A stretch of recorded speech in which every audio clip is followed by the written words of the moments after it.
তারা আওয়ামী লীগের বন্ধু। হাসিনার যখন পতন ঘটেছে ছাত্র জনতার বিপ্লবে ভারতে এখন মাথা খারাপ দশা। আমরা বাংলাদেশের মানুষ এখানে ধর্ম বর্ণ বসবাসের নির্বিশেষে পাহাড় কি সমতল আমরা সবাইকে বাংলাদেশের নাগরিক মনে করি এবং প্রত্যেকটা মানুষের এখানে বাংলাদেশের নাগরিক হিসেবে তিনি যে ধর্মে বিশ্বাসী হন না কেন তিনি স্বাধীনভাবে বসবাস করবেন, মাথা উঁচু করে বসবাস করবেন, কারো কাছে তিনি কোনো অধীনতা স্বীকার করবেন না। আমরা এই বিশ্বাসই করি। ভারত সরকারকে বলব, আপনিও পারলে আপনার দেশের সকল নাগরিকের প্রতি সম আচরণ করুন। নিজের আয়নায় সবাইকে দেখার চেষ্টা করবেন না। নিজের ঘোলাটে চশমায় দেখার কারণে সারা দুনিয়াকে পাণ্ডুর বর্ণের আপনার কাছে মনে হয়। আসলে বাংলাদেশের প্রত্যেকটা মানুষ স্বাধীন এবং এখানে আমাদের ভিতরে কোনো বিভেদ নেই। আপনি উস্কে দিয়ে আমাদের হাই কমিশনকে আক্রান্ত করে আমাদের স্বাধীনতা সার্বভৌমত্বের উপরে আগ্রাসন চালিয়েছেন। এর দাঁত ভাঙা জবাব আপনি পাবেন।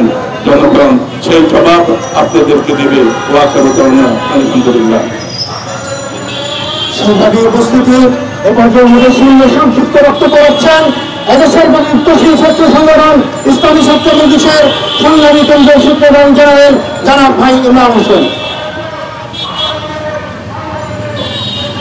সংগ্রামী সাথী বন্ধুরা, আমরা অত্যন্ত দুঃখের সাথে বলতে চাই যে আমরা দীর্ঘ 16 বছর শেখ হাসিনার অধীনে ভারতের দালালি করতে হয়েছে আমাদের, কিন্তু ছাত্র জনতার 36 দিনের আন্দোলন সংগ্রামের পরে আমরা একটি সুন্দর সুশৃঙ্খল বৈষম্যমুক্ত দেশের দিকে এগিয়ে যাচ্ছি।